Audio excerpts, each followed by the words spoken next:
Phenomenal Fan Podcast, a podcast by the fan, for the fan.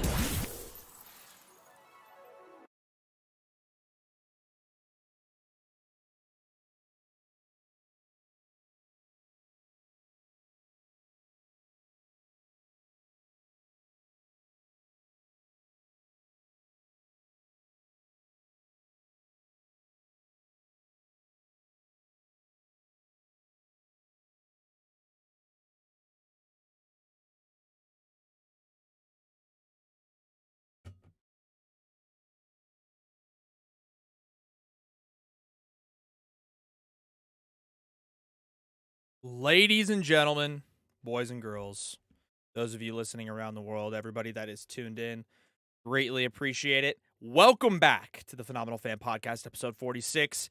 Beautiful Monday, beautiful podcast we have scheduled for us today. Okay? Is just no idea what's going on. The regular season is over. Conference championship games are over. The rankings are out. And everybody is entering the transfer portal. Everybody's going to the transfer portal. People are flying around left and right. Heisman finalists are announced. It's insane. So we'll talk all about college football season, situation, everything that's going on. We will talk about Major League Baseball free agency. There's been some huge contracts being dealt out. And of course, we will talk NFL. And we'll make the distinction between Joe Burrow and Patrick Mahomes. Which one's better? Which one's worse? Guess we'll have to find out and see. Hopefully you guys enjoyed this episode 46 of the Phenomenal Fan Podcast, and let's get straight into it. The Phenomenal Fan Podcast, a podcast by the fan, for the fan.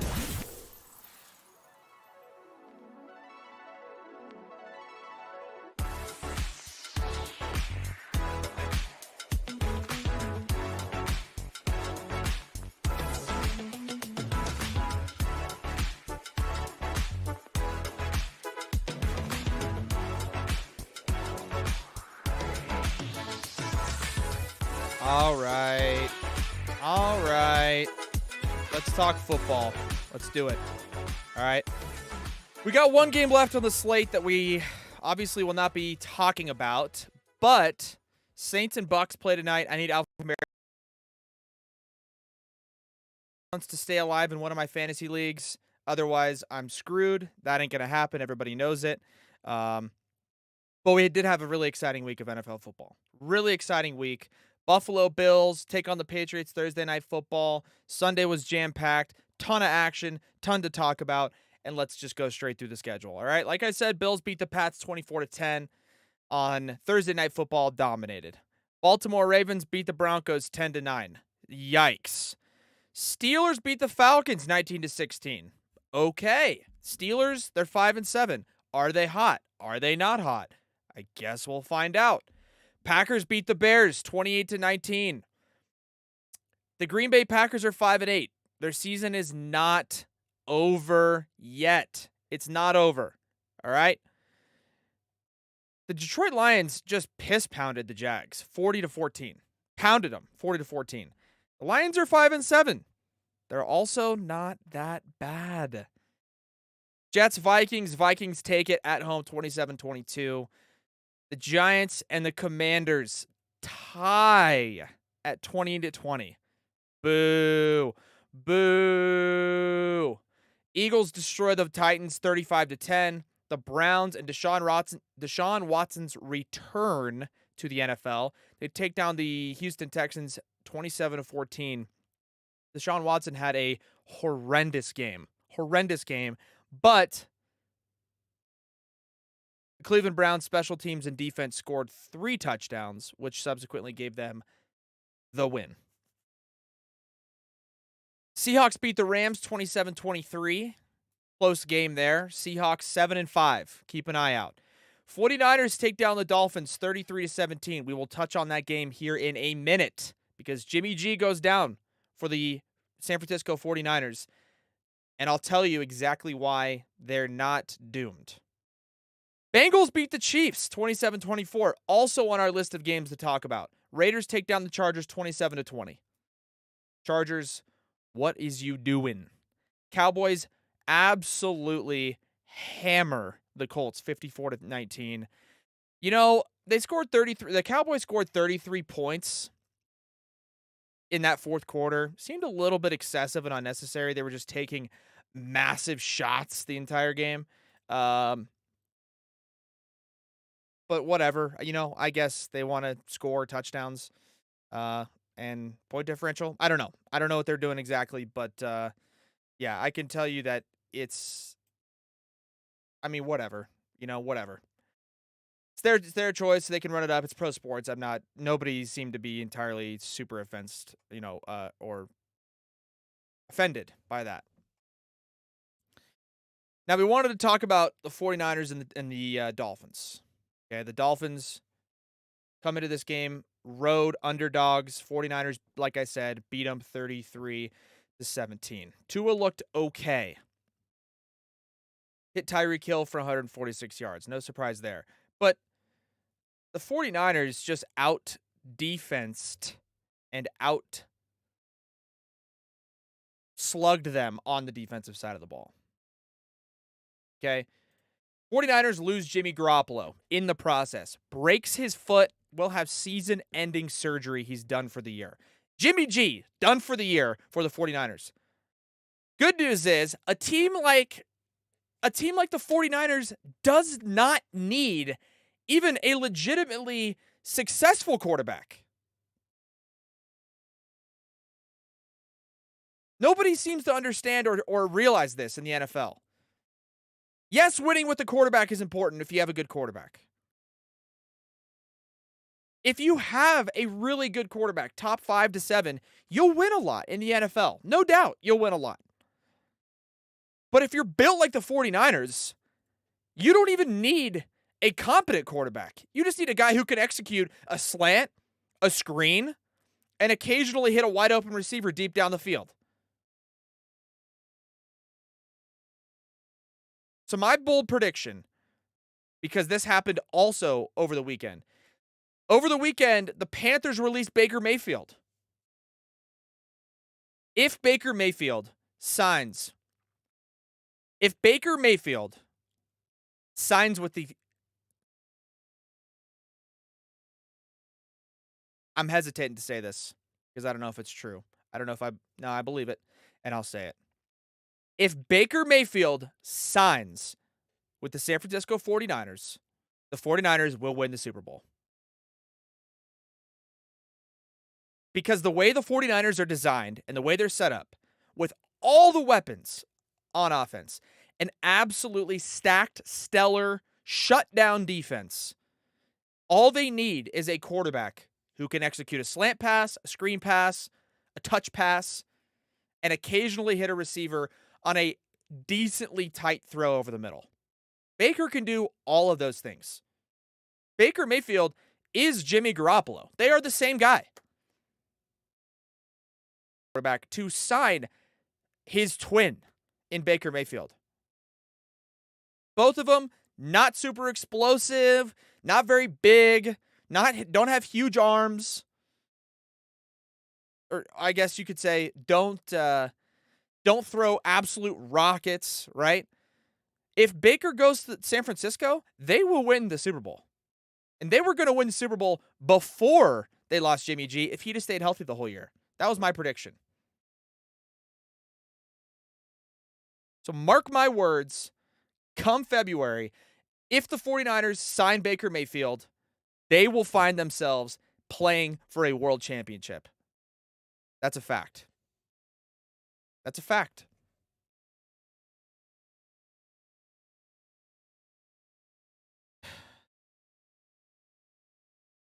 You can't tell me I'm wrong there. You just can't. The 49ers don't need a good quarterback. They just don't.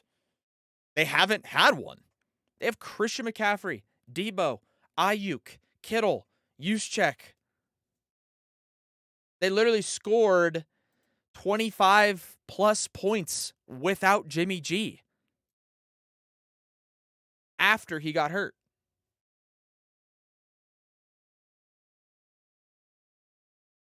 The 49ers win. The 49ers are 8-4. The 49ers are leading the NFC West. And they need to sign Baker Mayfield. They need to. I don't know if they're going to, but they need to.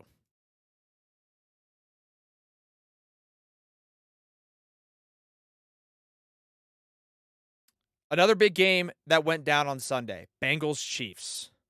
Bengals take on the Chiefs head-to-head. Bengals take them down 27-24.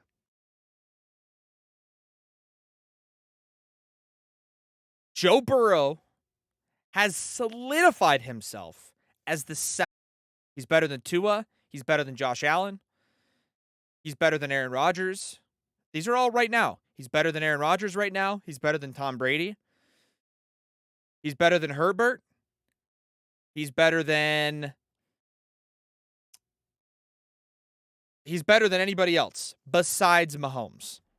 That being said, he's also 3-0 against Patrick Mahomes in his career head-to-head. Now, head-to-head in the NFL, especially when you're comparing individual players, I mean, there's, 55 guys, 60 guys on every NFL team. So it's a team versus a team. It's not just quarterback versus quarterback.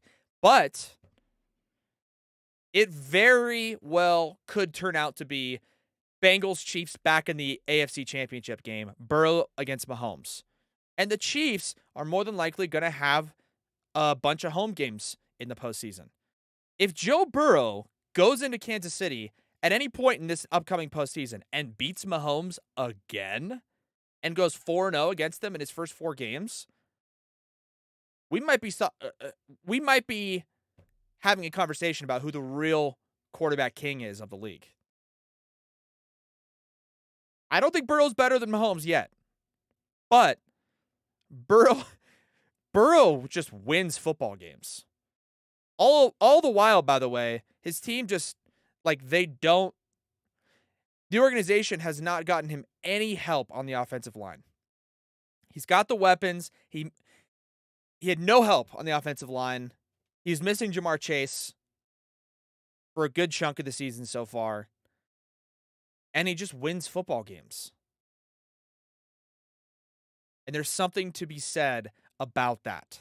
There's something to be said.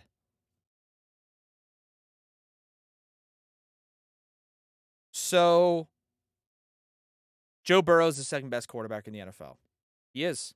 He's the second best quarterback. You can deny it all you want. And you know what? Even statistically speaking, this guy's better. This guy's worse. I'm not buying it.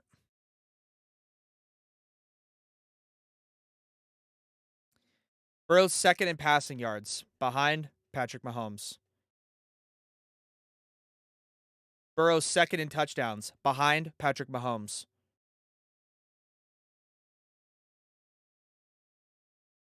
Burrow's fifth in quarterback rating, in passer rating.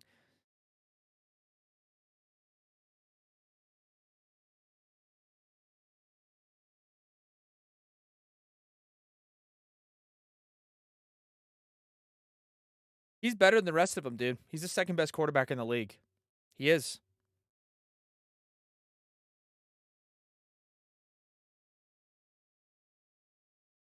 He's the second best quarterback in the NFL. There's no other way to put it. You can sit there and say Josh Allen's better. You can sit there and say Herbert's better. Sit there and say Jalen Hurts is better. All you want. Tua, Brady, Rodgers. Joe Burrow's the second best quarterback in the league. It's just a fact. It's just an absolute fact. College football here. College football has gone bananas. Actually, we'll talk about that last. Okay? Because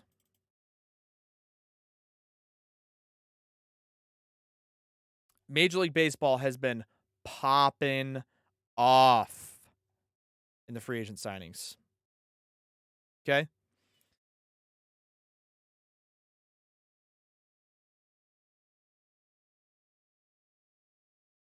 Here's the good news. Money is being spent. Money is being spent heavy Justin Verlander signs a 2-year, $86 million contract with the New York Mets. Contract with the Phillies.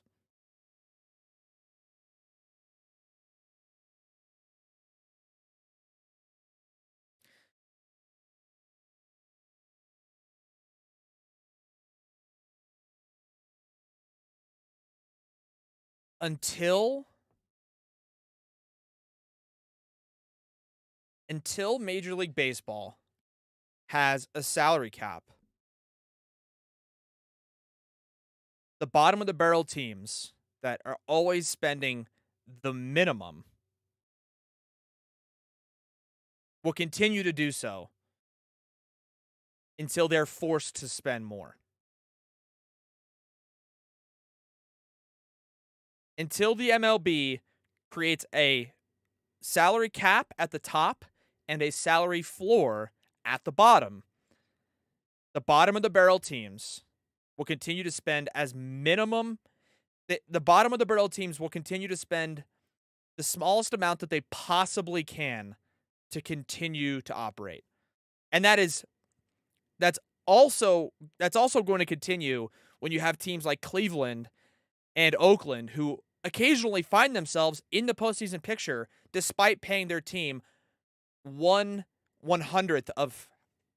despite paying their team the same amount that the Mets pay one or two guys. Now, don't get me wrong also, it's great that these teams spend a ton of money. It's great that the Mets are dishing out $40+ million a year for two different pitchers. It's great that the Phillies are spending a ton of money. If anything, these team owners and GMs should take a look at some of the other teams like the Padres, like the Astros, like a lot of other teams who were always near the middle to bottom of the spending and then found themselves now towards the top because they've competed at a high level, drawn in more fans, generated more revenue, and now they can spend more and have a consistently higher profit margin. But Oakland, Cleveland, Pittsburgh, who else? Those teams at the bottom, they won't spend. They just won't spend because baseball is a sport where if you don't spend a lot of money, you can still fluke kind of your way into the postseason. So I love that the big money's being spent. These deals are absolutely massive. Absolutely massive. But you're starting to see a separation from the top teams and the bottom teams. And until there's a floor and a ceiling in place for the spending in Major League Baseball, that gap between the top and the bottom teams is going to get bigger and bigger and bigger and bigger until you have a bunch of markets and a bunch of teams that have lost their fan bases and are not going to be able to compete consistently. And that's not good for the sport. I love the big contracts, though. Huge deals. But again, the only contracts or the only teams you see or hear about in these competitive, bidding wars between these teams, the Mets, the Yankees, the Red Sox, the Phillies, the Dodgers, the Giants, right? Big, giant, huge payroll, big market teams. I don't know. It's going to be tough. It's going to be tough to see. Who knows what's going to happen with those teams, right? Who knows either way. It's good to see huge contracts being dished out. And by the way, Jeff Passan put out a tweet.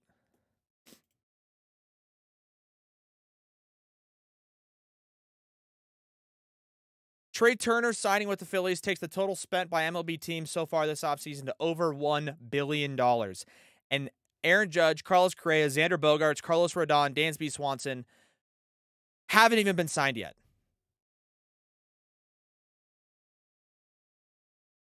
But, and then you look at those teams, right? You look at those players. Who are the teams that have been mixed into the conversation for Aaron Judge, Correa, Bogaerts, etc.? The Giants, the Mets, the Dodgers, the Yankees, the Phillies, the Braves, right? Until there's a salary floor Teams like Tampa Bay, teams like Oakland, teams like Pittsburgh, teams like Cleveland,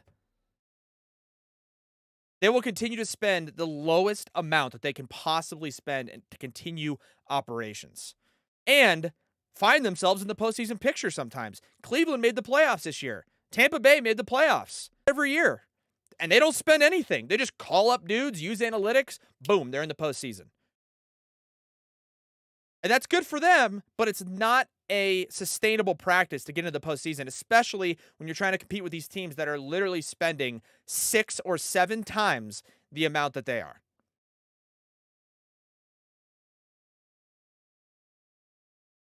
(2022) MLB payrolls.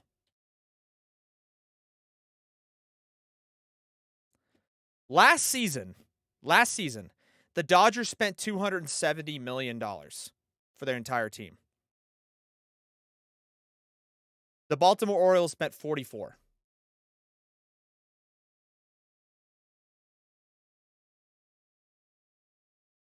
The Dodgers spent 6 times the amount to pay their entire team that the Baltimore Orioles did. Until there's a salary floor, that's never going to change.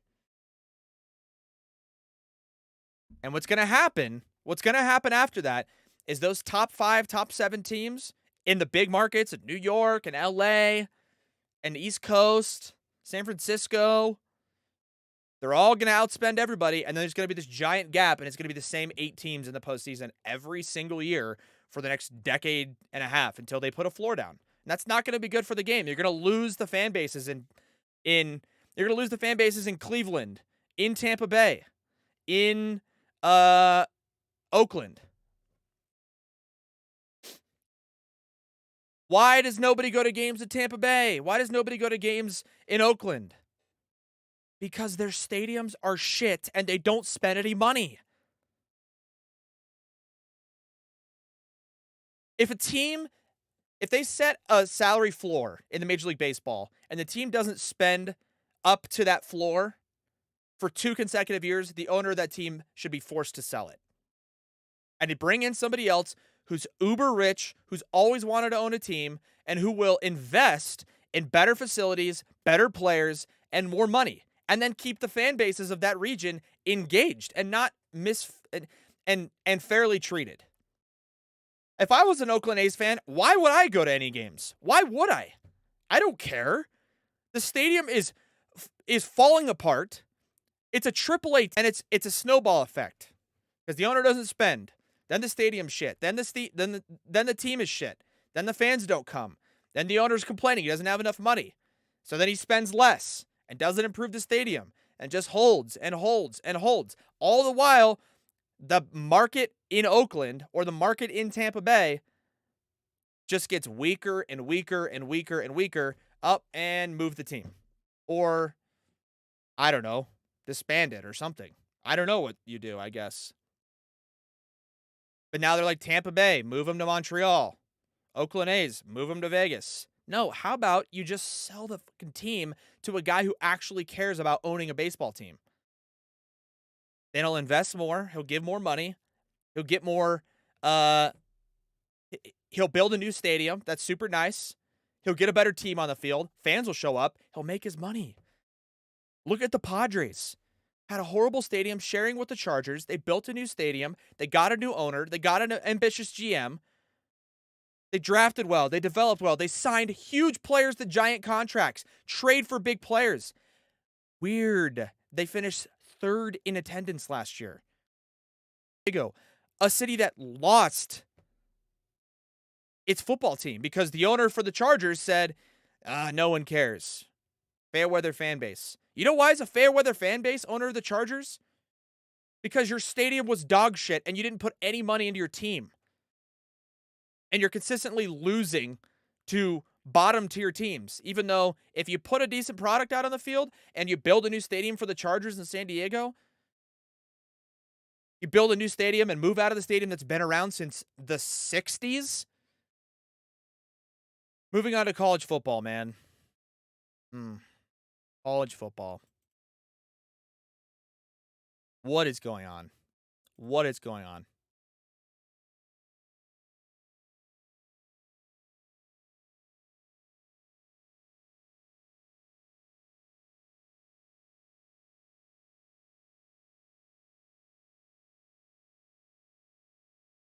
I don't even understand what could be happening in college football that would justify what is actually happening.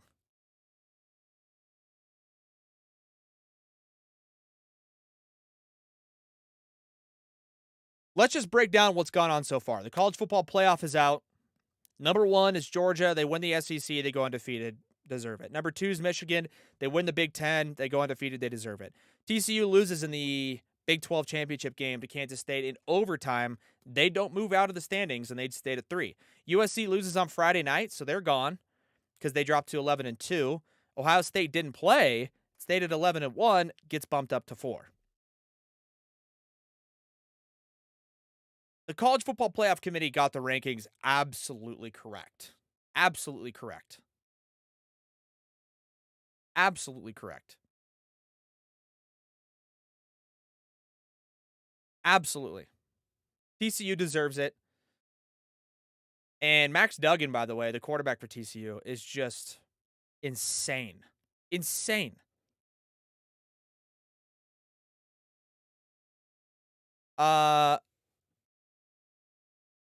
But guess what?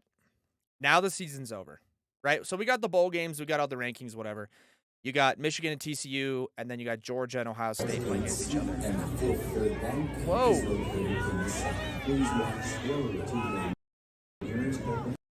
That was weird. I don't know what that was. Sorry about that, folks. Either way,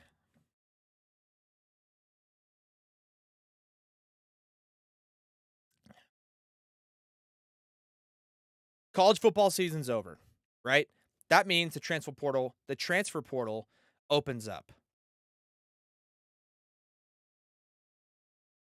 I'm here to tell you right now that the transfer portal in college football is so bad for the sport. It is beyond comprehension. Beyond comprehension. It's so bad for the sport. The transfer portal was initially designed for players who were really good, show up and get recruited to a big-time school and get stuck behind another player who's also really good. Gives them an opportunity to go elsewhere and play at a high level and compete.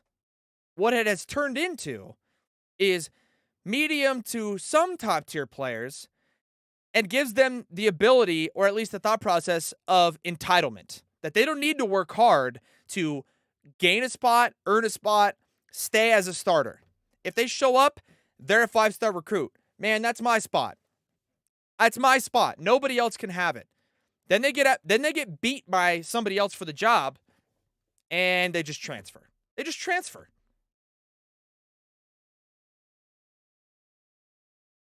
You look at a guy like Jalen Hurts, okay? Jalen Hurts wouldn't be half the talented quarterback and player and person that he is if the transfer portal existed when he was at Alabama. Instead, what he did, he showed up, he won the job, by the way, coming into his freshman year as a backup, win the job, goes through, wins SEC Offensive Player of the Year, comes back the next year, plays his tail off, gets replaced in the national championship game, shows up his junior year, is no longer the starter after leading his team to the national championship. And what does he do? Does he just transfer? Does he just go in the transfer portal and just, oh, I lost my job, I'm going somewhere else? No, he waits out the entire year, gets an opportunity to play in the SEC championship, wins the football game and the conference championship game for Alabama, does everything the right way, finishes school in 3 years, and then uses the rules in his favor and transfers somewhere else as a graduate transfer, goes to Oklahoma, leads his team to the college football playoff, and now he's drafted, or after that, he's drafted the NFL, shows up, he's not just the first string, he's like the third string guy for the Eagles. Hangs out for a year, hangs out for another year, injury here, injury there. Boom, he gets his opportunity, runs away with it. Now, people are talking about him as a top 5 quarterback in the league for this season. Leading an Eagles team, by the way, that has the best record in the NFL.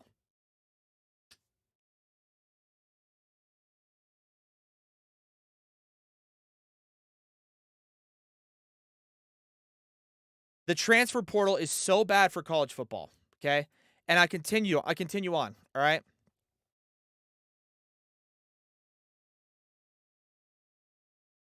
This is an article written on sportsillustrated.com under the Fan Nation and College Football HQ segment of the website, basically. This is an article by James Parks. The numbers show the transfer portal is a very risky move for most college football players. I'll read it again since apparently I just cannot speak properly.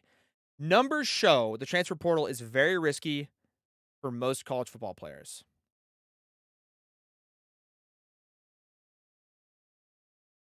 The introduction of the NCAA transfer portal has forever changed how college football teams create their rosters and given players more freedom to direct their careers. But with that newfound freedom comes a lot of risk. According to the official NCAA numbers, entering the portal and trying your luck elsewhere is by no means a sure thing. In fact, almost half of the players in the NCAA who enter the transfer portal don't find a new school to attend. This false hope that they're just going to go in and go somewhere else and be the starter right away.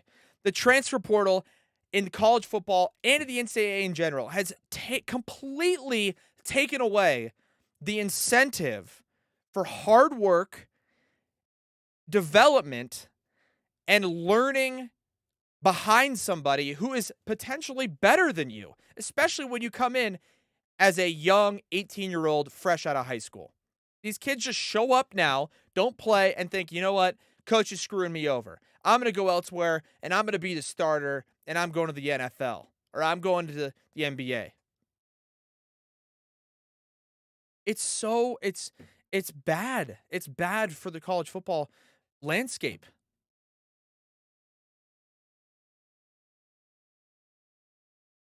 Then you see breaking news. Ohio State receiver and potential top 10 draft pick Jackson Smith-Njigba is declaring for the NFL draft, and he won't play in the college football playoff game for Ohio State.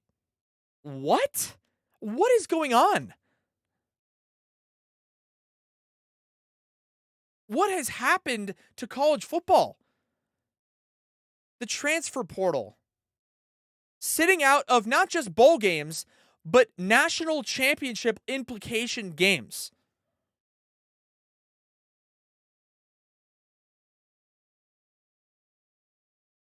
What happened?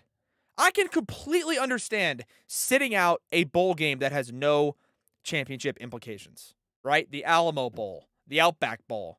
I get it, right? You don't want to get hurt. Why would you play? Actually, why would you?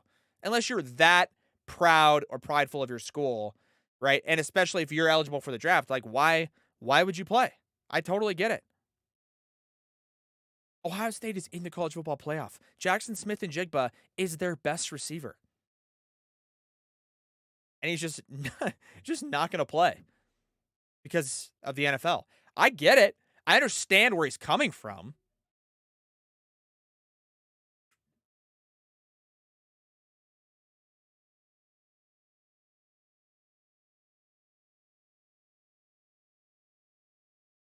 But I don't get it at the same time. I don't get it. It's a sign. Let me just say this. Times and people and priorities are changing so drastically, especially in college football landscape. It's slowly starting to take away from the pureness of what college football used to be. Because times are changing, college football is not as pure as it used to be. Ohio State receiver Jackson Smith-Njigba, potential top 10 pick, is sitting out. Not just any bowl game, the college football playoff. He's just sitting out because he wants to go to the NFL. Players are making decisions on where they want to go to school based on almost entirely NIL and the money they're getting. They'll have two schools in front of them. One school is going to give them $700,000 a year, and another school is going to give them $710,000 a year. And they choose school number 2 because of that extra cash. In the meantime, school number 2 has a worse football program, a worse fan base, a worse track record, and school number 1 produces nothing but NFL talent and has an incredible atmosphere and incredible, it has an incredible, what's the word I'm looking for? It has a, it has an incredible chemistry. You know what? You guys know what I'm trying to say. It's got an incredible. I'm not going to move on until I find this word. Atmosphere, culture. It's got an incredible culture.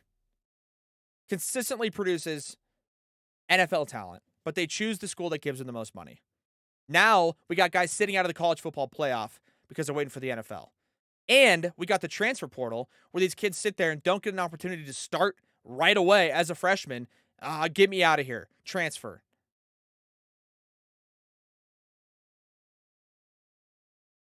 It's crazy.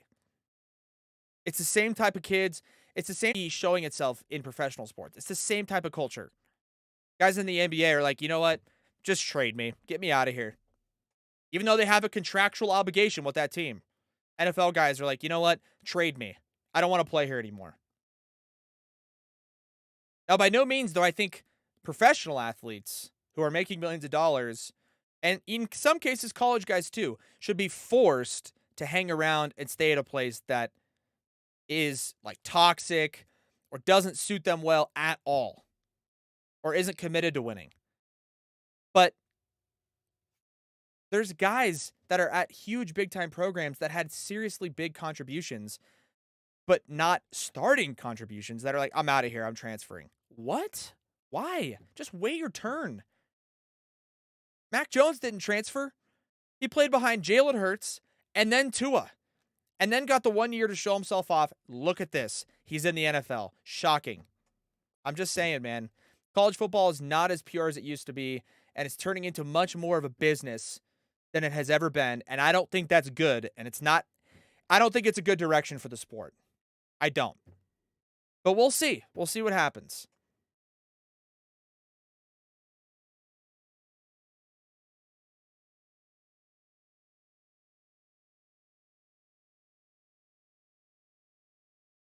Deion Sanders is going to Colorado or University of Colorado. That's huge news. I didn't want to talk about it too much, but it is huge news. So good for them.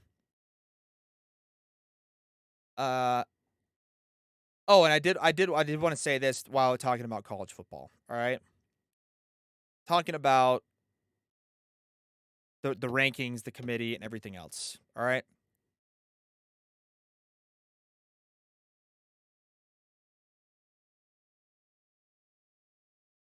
Here's I'll give you this. Here's 3 things I would do to college football to drastically improve it as a sport. Number 1, I'd expand the college football playoff from 4. Luckily, that's coming, and we know that. It's going to include a lot more teams, a lot more fan bases, a lot more schools. It's going to be a lot more exciting. Number 2, it's now the year it's almost 2023, and we still have middle-aged guys running around the field using their eyes to spot the football. Here's what you do. You put a microchip in the football, you keep a couple cameras on the ball and the ball carrier at all times, and you synchronize it with the clock. You have a running clock, a running timer inside the football, has a chip that tracks as soon as the knee, elbow, rear end, anything is down or the foot hits the out of bounds line. You mark that moment in time, how far that microchip at the tip of the football was, and it'll tell you if they get a first down, a touchdown, etc. Because I'm so tired of watching replays and seeing these spots come out, and you're like, oh my God, what a horrible spot. Yeah, that just can't happen, especially with gigantic implications of games in the fourth quarter and things like that. So put a chip on the ball, use technology that's available to you. Let's get it done. Number 3, eliminate the college football playoff committee. Or at least limit their influence on who gets through, especially when you expand this playoff. You can't just have a bunch of old dudes sitting in a room and they're like, yeah, these guys looked a little better. I think I'll put them above them. No, there needs to be metrics in place. There needs to be strength of schedule. There needs to be quality wins, offensive, defensive efficiency, so that, especially when you expand it and you're going to have 2 and potentially 3 lost teams in the college football playoff, it's going to start getting really hairy about who's ranked where, who's going to make it, who's not going to make it. And instead of haggling and everyone freaking out, well, this team has 2 losses, but they're better. No, just use the metrics, have the committee use the metrics, and that's how you decide who gets in the playoff. And that would drastically improve the college football landscape as a whole. So, with that being said, appreciate you guys tuning in to this episode of the Phenomenal Fan Podcast, episode 46. Hopefully you guys enjoyed it. Hopefully you guys agree. Maybe you don't. You know what? It is what it is. That's what we do here. We love to talk about sports and football and debate it, give our hot takes, and go from there. So hopefully you guys enjoyed episode 46 of the Phenomenal Fan Podcast. We will catch you guys potentially later this week for episode 47. But probably the next time we talk, there'll be a bunch more guys signed in free agency. I'm hoping, fingers crossed, because we still have a ton of guys. And it is what it is, guys. Thank you so much for tuning in. Greatly appreciate it. Yeah, we'll catch you guys in episode 47 of the Phenomenal Fan Podcast. Thanks for listening to the Phenomenal Fan Podcast. Want more? Follow us on social